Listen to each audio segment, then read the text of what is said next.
Hi guys, James at Rampant Lion Reviews again for you today with another beer review. For this one, we are going to head down to Croatia once again for the first time in what feels like a good little while. So we're going to return to a brewery that's featured on the channel once before. The last beer that I had from these guys was very nice actually, and from what I understand, this is the first beer they've released through Systembolaget here in Sweden. So I had to pick this one up and have a little look at it. But hopefully it carries on in the same vein as the last one we had. Hopefully it makes for an interesting review. I'm certainly very curious and I hope that you guys enjoy my take on this one as well. So yeah, let's see how we go with this beer then. For this one, we are going to go to a little place called Zabok to the north of Zagreb, the capital city in the northeast of the country, and we're going to have a look at another beer from Nova Runda. So this particular beer is called Back to Mars. It comes in at 7.2% ABV, and this one is a New England hazy, whatever you want to call it, IPA.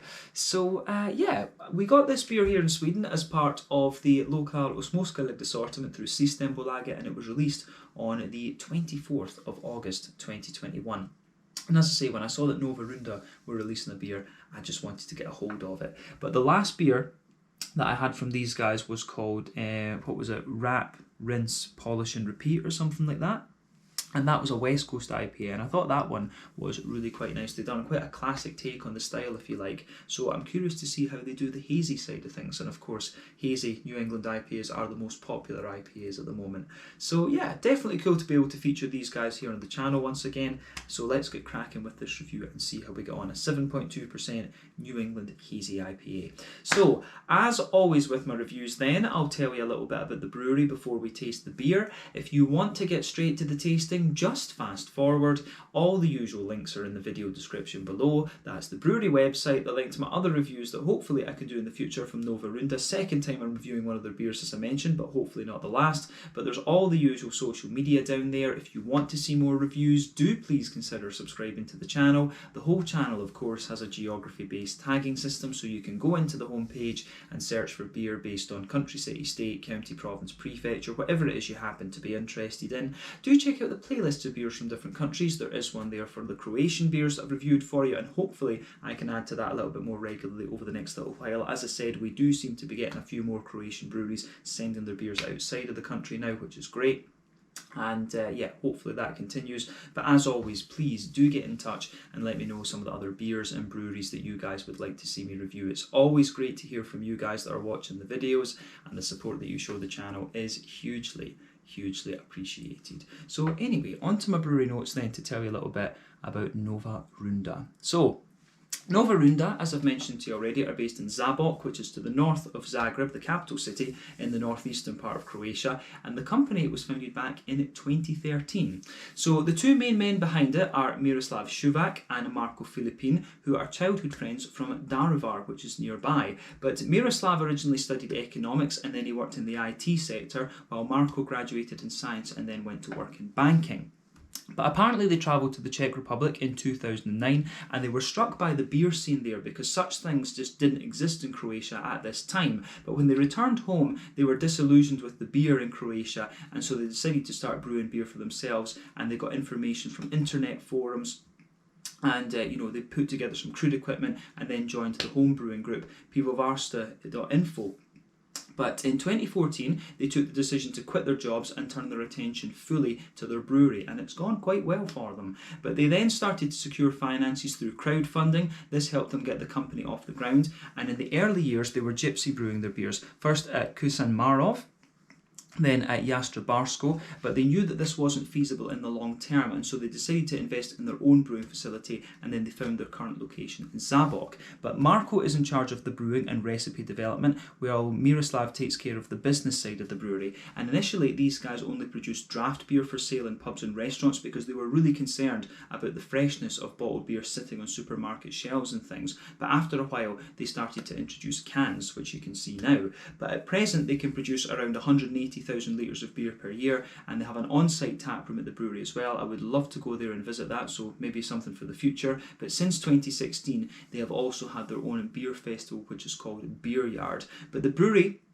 it takes its name. The name of the brewery translates literally into English as like next round or new round, and they basically mean, it's a phrase that's used in Croatian to order another round of beers, but it also means a fresh start, and this was the thing that they did when they left their kind of careers and started brewing, so that was what they wanted to use for the name of the brewery.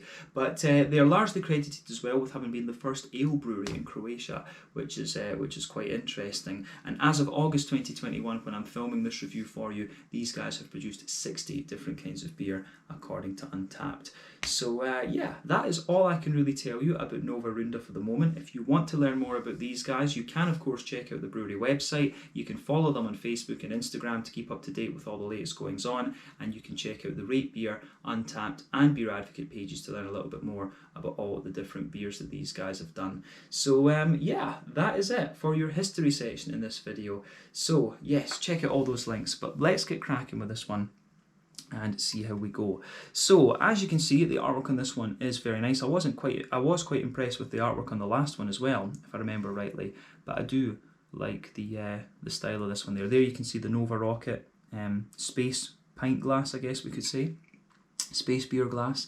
But yeah, nicely presented. This one is a ½ litre can incidentally, which is why it seems a little bit taller. But as I said at the start of the video, it's 7.2% New England IPA. This one is hopped with Victoria's Secret, Chinook and Citra. So this will be quite a tropical leaning one. The Citra, as we know, 14% alpha acid, big mango-y notes, a little bit of a kind of lemon-limey character in there. Chinook is probably going to be the bittering hop. That's a big beast at about 13-14% alpha acid as well. A lot of grapefruit, big kind of piney resinous notes. And Victoria's Secret is Australian, and that's about, I want to say that's about 12% alpha acid. Yeah, about 12% alpha acid, and you usually get kind of soft tropical notes out of that as well. But yeah, I think this one could turn out to be pretty nice. But yeah, classic hop kind of combination in this one. And Victoria's Secret, it's quite nice to see it getting a bit more attention in recent times, because it took a bit of a back seat when Galaxy came out. But yeah, I believe that I paid about 40 Swedish krona for this, so that translates to €4 roughly, somewhere in the region of like £3.50 sterling, and probably about, you know, $4.50 American, something like that. But yeah, let's get this guy out then and we'll get on with the tasting. A 7.2% New England IPA. Back to Mars. So there we go. Let's see.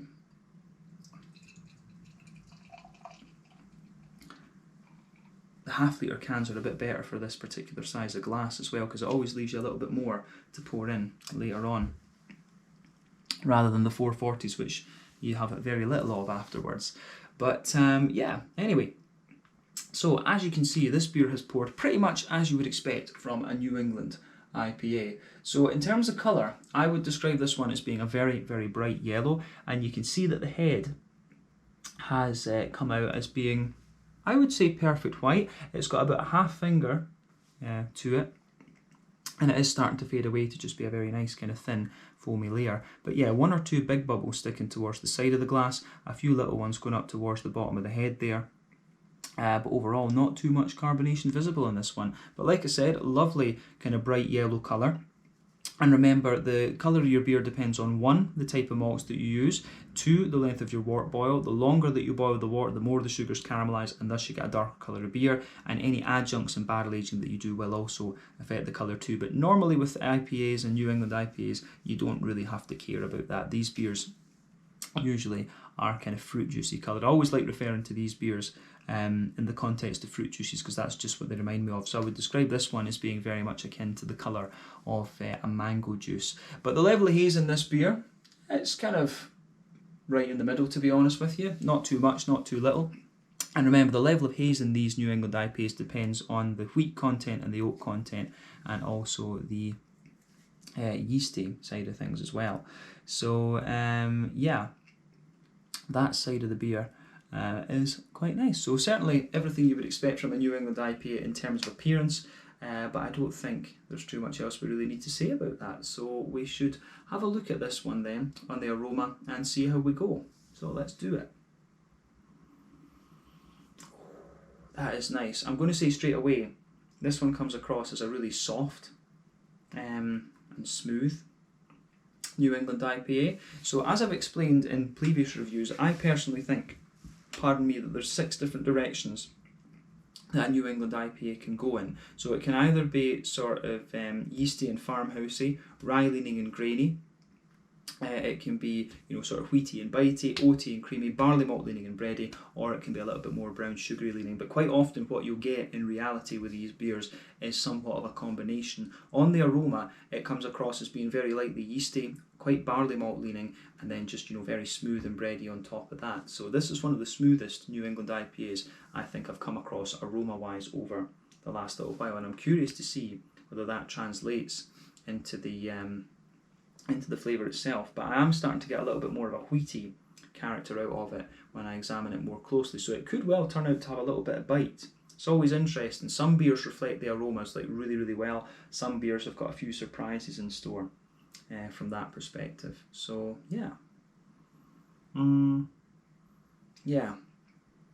So the aroma that you get out of this one is pretty nice. So from the malty side of things, you definitely get a lovely kind of soft, fresh, white bready character out of this one. That seems to be the backbone of the beer. Lovely soft white bread, and this is from the kind of barley malt side of things.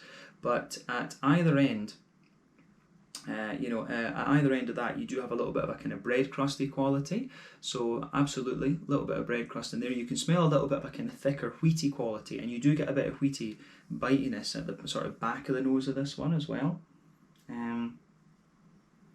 But other than that, I think it's actually quite a straight shooting New England IPA for me. It's white bready, bit of smooth wheat, bit of bread crust, and I think there's also just a wee bit of a kind of oaty smoothness in there as well. So the aroma that comes out of this one from the malty side of things is pretty nice. One or two little crackery elements to it, a little bit of a kind of yeasty crackery sort of thing. But other than that, I'd say this is quite a straight shooting aroma. This one, not too much we have to say about the malty side of the beer. The hops though do have a little bit more complexity. So for me, hoppy side of things, the green component is very nice in this. You can smell a little bit. You can smell a little bit of a kind of. You can smell a little bit of a kind of earthy note in there, but there's a lovely big kind of green component in there as well, a lovely big floral aromatic sort of thing. And you've also got a little bit of a kind of brighter grassy component to this one as well. So you've got a lovely kind of brighter grassy element there too. So the green component is very nice. It's actually, remember, with these New England IPs, these rely on late addition hopping rather than early addition hopping as you'll get in the West Coast IPAs. So yeah, late addition hopping with these. So you don't get quite as, I always find with these beers, you don't get quite as big a green component as you would with the West Coasters. But the other thing to remember as well is that this is an import, so probably it's not as fresh as some of the Swedish stuff that we're going to get. I think that's definitely safe to say, but it certainly still smells as if it's in good condition. It all depends on how quickly it's passed through the distributor and into Systembolagets system. So yeah, hopefully it hasn't been sitting around too long, because that's one of the issues that you can sometimes have with these systems. But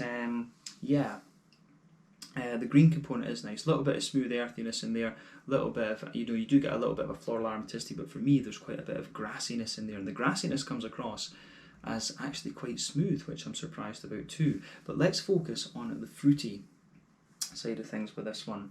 And it just surprises me that Chinook isn't giving you a little bit more of a kind of danky pine sort of thing. So I'm wondering if that will come out more in the flavour. But yeah, on the fruity side of things then, for me, this beer strikes me as being very soft and tropical and fruity. I do get a nice juicy mango out of it. There's a good bit of a kind of, there's a slightly softer apricot-y kind of papaya type note in there. So I think it's the Citra, and the Citra and the Victoria's Secret are really sitting in there and giving you a lot of mango to that. You do get a little bit more of a pungent passion fruit behind it, but I'd say the smooth mango, and the smooth mango and the softer papaya apricot-y notes in this one really shine through as well. But yeah, it's a really tropically leaning one, this, to be honest with you. You do get a little bit of a kind of lemon limey note out of it. I'd say that it leans a little bit more towards the limey side of things, and that's on the front the front of the nose and mixing in with all the grassy esters that the beer has. So yeah, but definitely fruity wise, this one is a very soft tropical note. Good bit of mango in there. I'd say that mango is potentially the most prominent factor, but you've got a wee bit of a, as I say, you do have a little bit of a more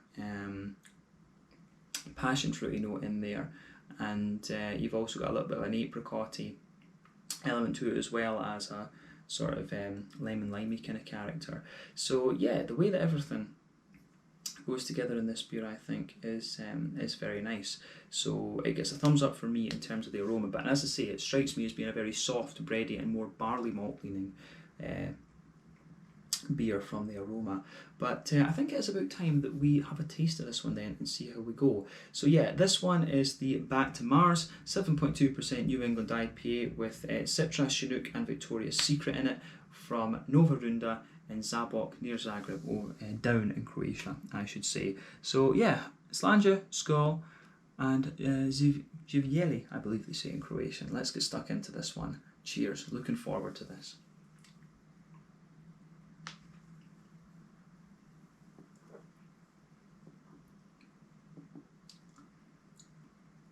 Oh yeah, that's a really light, just easy going New England IPA.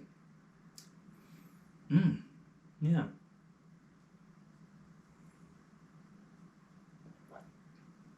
Yeah, that's definitely quite a different take on the style, I would say. Just seeing, does this get a little bit more hazy? Not really any sediment visible on the bottom of the can, actually. But yeah, this one is interesting from that side of things. You can see it has got a little touch more hazy as I've put the last part of it in.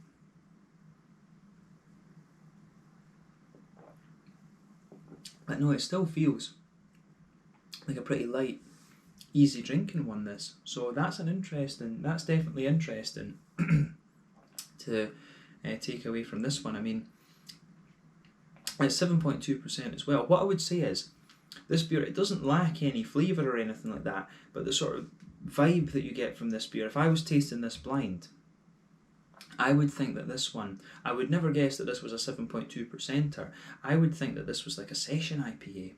I would probably come out with that and say that this was a session IPA if I tasted it blind. Yeah.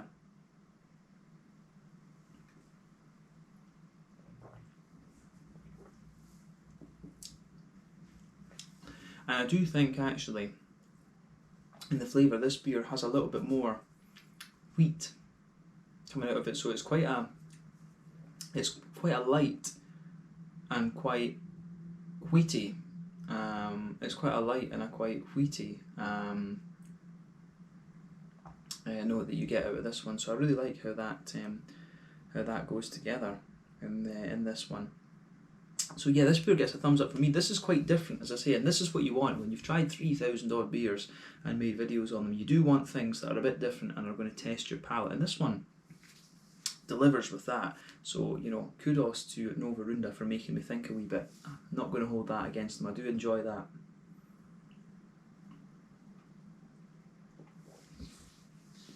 So yeah, let's try and break down the flavour of this beer for you a little bit more though. So, backbone of the beer then, let's focus on the middle third and the back third of your palate. You get a lovely soft kind of white bready note in there. I really like that about this one for sure. So yeah, you can feel that the backbone of this beer, there's maybe a little bit of an almost crackery note to it, but I think it's actually very smooth. So it's the barley malt, the soft white bready character that is there in the middle and the back third of your palate. So that is absolutely coming out of it there. But yeah, in the middle third of your palate, as we say, you've got that nice smooth white bready sort of thing. Then at either end of the middle third of your palate, you get a wee bit of a kind of bread crusty note. But as I say, a very soft and quite light, pale malty, barley malty sort of thing is giving you that flavour. On top of it though, you can feel a slightly thicker, wheaty note. So there is a slightly more dense kind of wheaty quality out of this beer, and that continues into the back third of your palate, which is kind of interesting. And then on top of that, there's a little bit of a there is a little bit of a kind of oaty kind of note in there as well, for sure.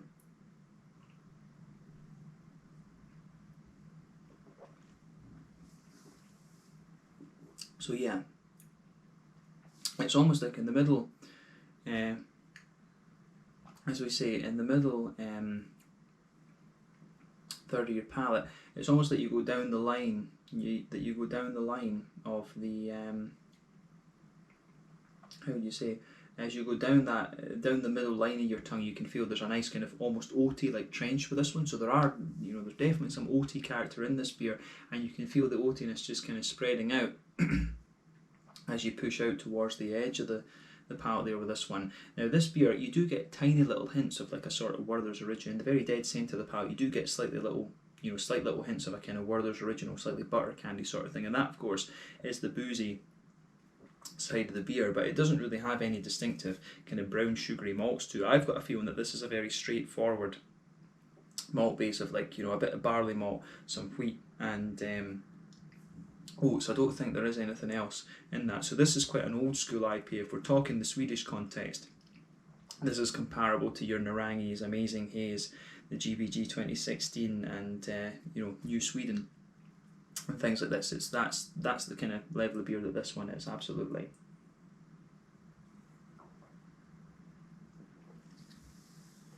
So yeah, I think that's that is the kind of level of beer that that this one is. It's like a properly old school New England IPA, this one, but it's very sessionable as well. Like I say, if they could do a lower alcohol version of this, they would be really onto something with the session IPAs, I think. But for a 7.2%er, you expect it to have a little bit more bite in things maybe, but it's a good beer. I like it. As I say, I'd quite happily sit and drink this. The other thing you've got to consider as well is that Croatia, for the most part, is a pretty warm country. It's quite far south, actually, so you've got to bear that in mind, that they will want something a little bit lighter and more sessionable. So absolutely. But yeah, I think that's everything we need to say about the middle third of the palate on this one. So we'll move on to the back third of the palate. Border region between middle third and back third of your palate. Again, you get a little bit of a more kind of bready build up there, a wee bit of bread crust. Base of the back third of your palate, again, barley malt leaning kind of thing, a little bit of a more kind of dense, you get the soft white bread in there, you get a more kind of dense wheaty component sitting on top of that, and then you get the more yeasty notes there sitting on top of all of that. You've got that more airy white bready yeasty kind of thing. So when you start at the back of your palate, you can feel that the flavour is quite tall, and as you move further forward it condenses down. Then as you go into the middle third of your palate, it's a lot more kind of squashed together actually. So yeah, I really like how all of that goes together in this particular beer. So yeah, on the hoppy side of things then, let's focus on that. Back corners of the palate, there's definitely a wee bit of a kind of earthy character in there, but as you move further forward it gets a little bit herbal almost, and then as you push towards the kind of front corners of the palate, it's got a little bit of a more kind of floral aromatic sort of thing to it as well. But the green component in this beer isn't too big, and we were picking that up in the aroma as well earlier, so not too surprised about that.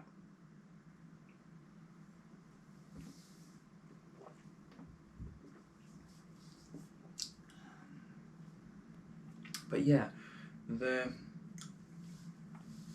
green component of this one I think is very nice. I mean, I think the further you go into the aftertaste, I think the green component does deepen up a little bit. But yeah, nice big kind of floral aromaticity on the front corners of the palate, but it's not overly pungent like I say. And round the front curve of your palate, it's certainly a little bit lighter and grassier and a wee bit more kind of zesty as well. So yeah.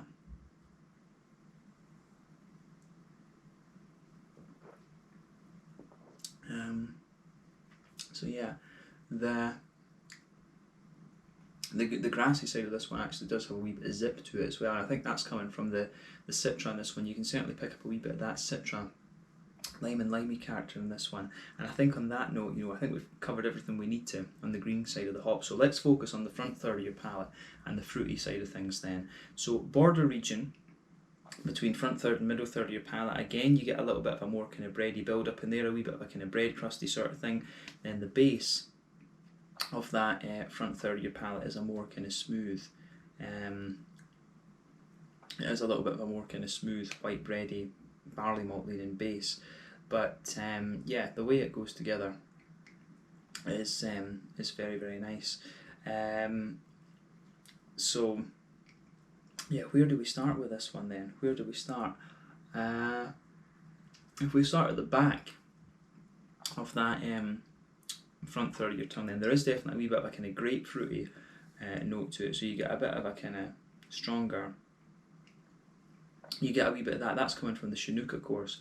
But as you move, as you move further forward from that, it does become a little bit more kind of passion fruity, and I think that's both the Citra and the Victoria's Secret that are going to give you that. And then as you move into the middle of the front third of your palate, then it's more like an oily mango that you get. There are a few undertones of there's a little bit of pineapple and there's a wee bit of apricot and all these kind of things. But I think the mango, it's more of an oily mango that sort of sits there and lingers in this beer. But you can also feel towards the front tip of the tongue, you're getting the more lemony kind of characters, and those tend to come from Citra rather than Victoria's Secret. For me, Victoria's Secret was always a more kind of passion fruity and mango hop. So yeah, I think the grapefruit at the back that you get, that's the Chinook. A wee bit of the passion fruit in front of that, that's probably a mixture of both Citra and Victoria's Secret. When you come forward from that, mango, again a mix, a few pineapple, apricot notes in there. That's most likely to be Citra, I would say. Citra's quite a complex hop, and then as you reach the front third of your tongue, almost, I guess you could say, you can feel that the beer's a little bit more oily. It feels like there's a sort of lemon. It feels like kind of limey, but it's also got a little bit of the more kind of pungent light lemon flavours to it as well, and that I think is the Citra. But yeah, all that kind of mixes in with the kind of grassy esters on the very tip of your tongue too. But it works. It does go together very nicely, this one. So it gets a thumbs up from me, absolutely. So yeah, I think that sums up the flavour of this beer quite nicely. We should round off this review with a look at the mouthfeel then.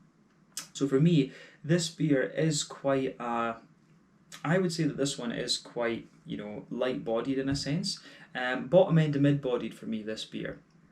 A lot that, if I was tasting this blind, as I say, I would probably think that it was like a session. I would probably think that this was like a session IPA, for sure. I think that's what I would come out with on a blind tasting. But yeah, almost like a session like IPA, this one for sure.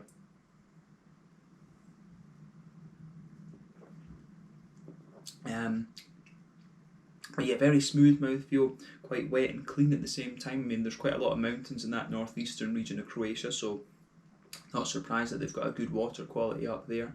But yeah, smooth, very light, clean and drinkable New England IPA. In terms of the hoppy side of things, I think this beer is about 20 IBUs, something like that.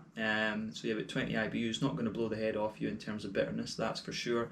But the malty side of it, as I say, it's quite a crisp one, and it's got a little bit of a kind of bitey, it's got a little bit of a kind of wheaty bite and a bit of a smoother kind of bready kind of thing to it as well. But then you've also got some nice juicy tropical fruity characters to back all of that up. So for me, this is a very light but kind of crisp and quenchable, I guess you could say.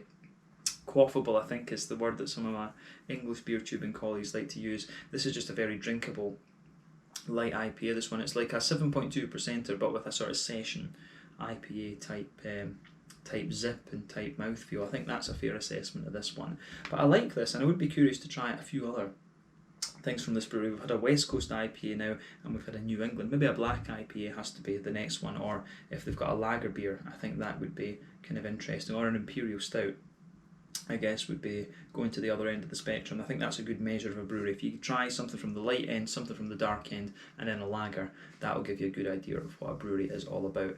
But yeah, thumbs up once again to Nova Runda for this beer. They've done a solid job with it, but yeah, very light drinkable one for its alcohol percentage in my opinion. So yeah, I think we can leave it there. So once again, thank you for watching my beer reviews. Until the next time, please like, subscribe, share, all the usual YouTube stuff. Let me know your own thoughts on this beer in the comments section below. Let me know what your favourite beers are from Nova Runda. Do let me know some other Croatian breweries I should check out as well, but this one has been very nice. So thank you again for watching. Check out my social media, and I will see you guys in the next one. This one was the Back to Mars 7.2% New England IPA from Nova Runda in Zabok in the northeast of Croatia. Slanjut, Skol, cheers, Živieli, and see you guys in the next review.